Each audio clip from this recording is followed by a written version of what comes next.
Good morning and welcome to Sangamon Outdoors.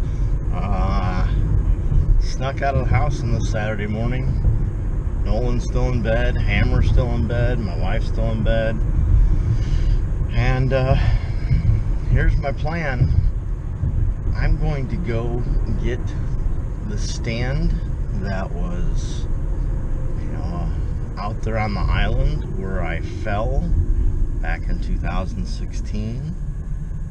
I think it was 2016. I'm gonna pull that stand down, get the sticks that were there, and I gotta check another stand. The farmer that owns the property is gonna purchase that from me. I'm really kind of not hunting that farm anymore, and the farmer has another person that wants to hunt, and rather than mess around with things, he's just said, hey, I'll give you 50 bucks. You just leave that stand there. So it's in a pretty good spot.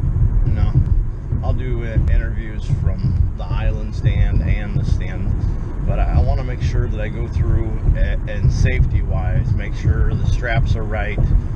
I might pull that stand out and stick another stand in just to make sure that I'm not, just for my own peace of mind, not leaving a stand up that could fail anytime soon.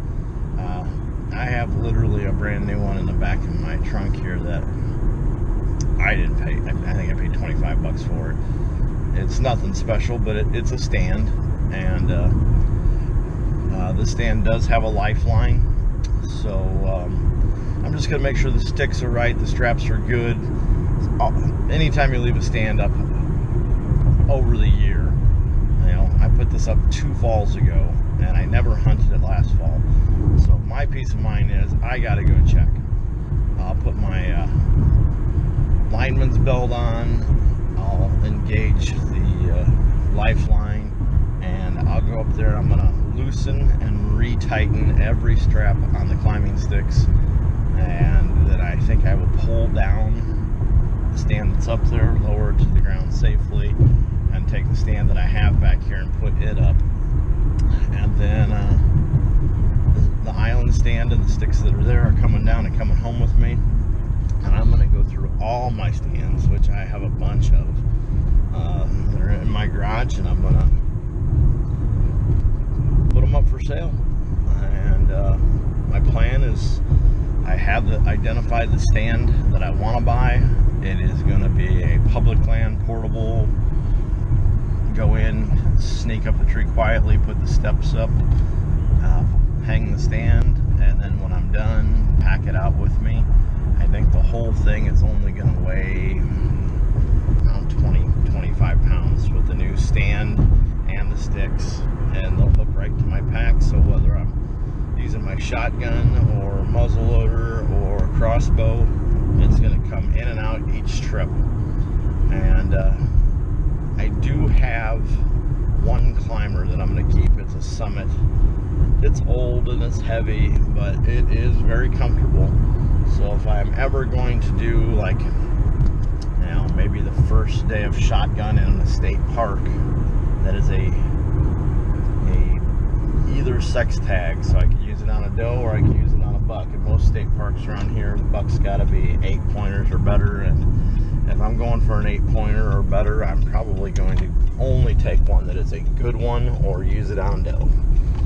My other state park I hunt is a doe-only park, so I know that the places I like to hunt in that park are not covered in great climbing trees. So unless I know I'm going to a spot where there's river bottoms where I know, hey, there's tons of trees to climb, I'm probably going to go with my portable light stand. I think it's a 12-pound stand and a couple sticks that are 3 or 4 pounds. So I say a couple, but I'll probably be 3 or 4 sticks and a very light stand, aluminum cast base, nice and light. So silent, up and down the tree quickly and quietly. And so some of the stand I fell out of, some of the other stands I have that are kind of rickety death traps, they're not needed anymore. I'm I'm 51. By the time this hunting season's over, I'll be 52. 5 kids. I can't ever take the chance that I'm going up a tree and I'm going to fall ever again, because I'm very fortunate that the 17 and a half, 18-foot fall I already took once. That could have got me many ways, and I got out of that with a elbow that doesn't function quite right and a couple bad shoulders that became a little bit worse. So I'm lucky. Stupid, but lucky. Alright. At least 2 interviews, one from the bottom of each tree, at least, once I get out to the woods. So at this time, Sangamon out. Alright. And this is what happens when you leave a property and don't hunt it for a while. In fact, I have not been back here to hunt in almost 24 months, getting real close. So many years ago, I came over here and kind of in this little pocket of trees here, I cut everything down to the ground, raked it up, got all the brush off, and planted a little food plot, and I thought I made a little deer haven. And then I put this stand up here, I don't know if you can see that, and put those pegs in, and went ahead and hunted that a couple times.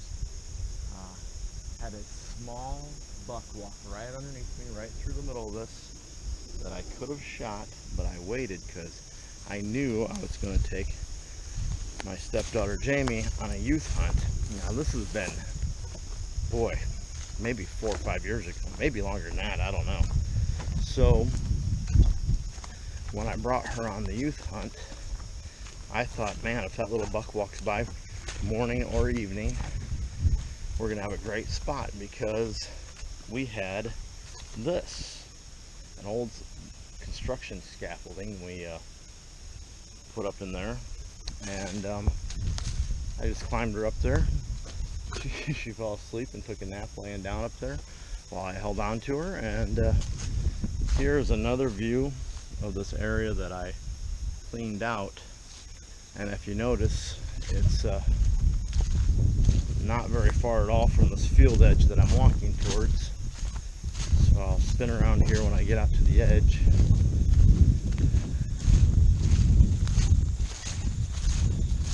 I'm out at the edge now, and if I spin, you see the yearly rotation of beans and corn. Back there behind me, you got an edge here. I'll spin this way.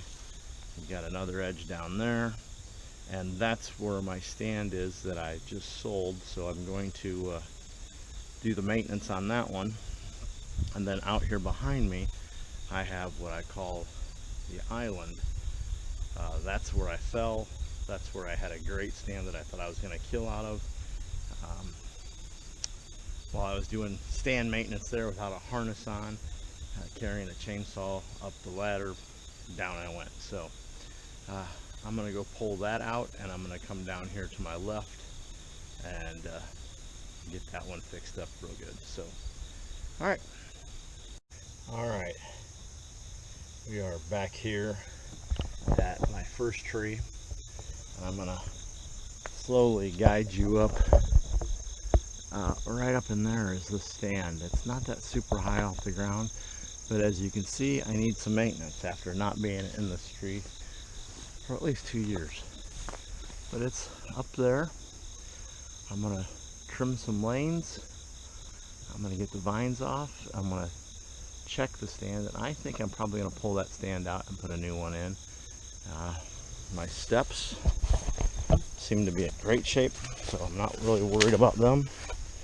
They're rock solid, nothing's moving.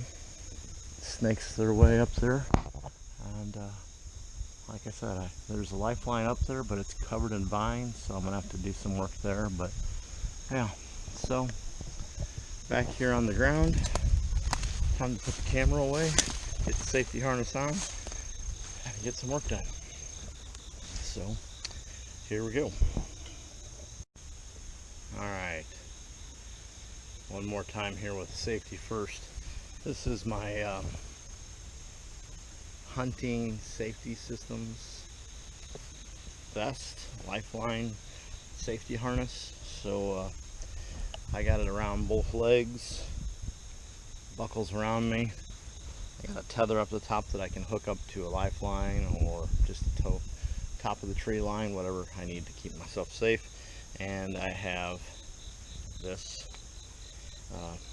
lineman's belt with the prusik knot. So this carabiner just goes around the tree and attaches right here to my waist, so I am locked into the tree and going nowhere and should be safe all the time. So I'm gonna go up there, clean stuff off, take the stand down, and put the other stand up. But I probably won't check in again until I'm all done with that. All right, first job done. Behind me, we have the new clean version of what I have accomplished today with this one. Got all the vines and branches trimmed out of the way. Have the stand up there looking good and healthy. Checked all the straps that are super tight. Have my ladder going up. Everything is good. It stands in good shape. No issues, no complaints. The only thing is my lifeline seems to have shrunk or worn off. I'm missing my prusik knot, so the lifeline's going to need to be replaced. But the farmer should be happy that my stand that I'm selling to him is in a great spot, in a good tree, and in great condition. So, all right, off to the island. Okay, I have made my way out to the island. I am in the middle of the island. I got beans all the way around me. In years past, the farmer meticulously mowed and cleaned up all this stuff out here, and it kind of made me not want to hunt here, but now he is not doing that. And I am in prairie grass up to my chest, and it keeps going and going this way a long way. And this tree behind me right here is where that ladder is. You can probably barely make it out. And then up there is my stand. I'm gonna have to chop through quite a bit of weeds and stuff just to get to the base of it. So I got my work cut out for me, but that stand and sticks are coming down no matter what. So time to get to work.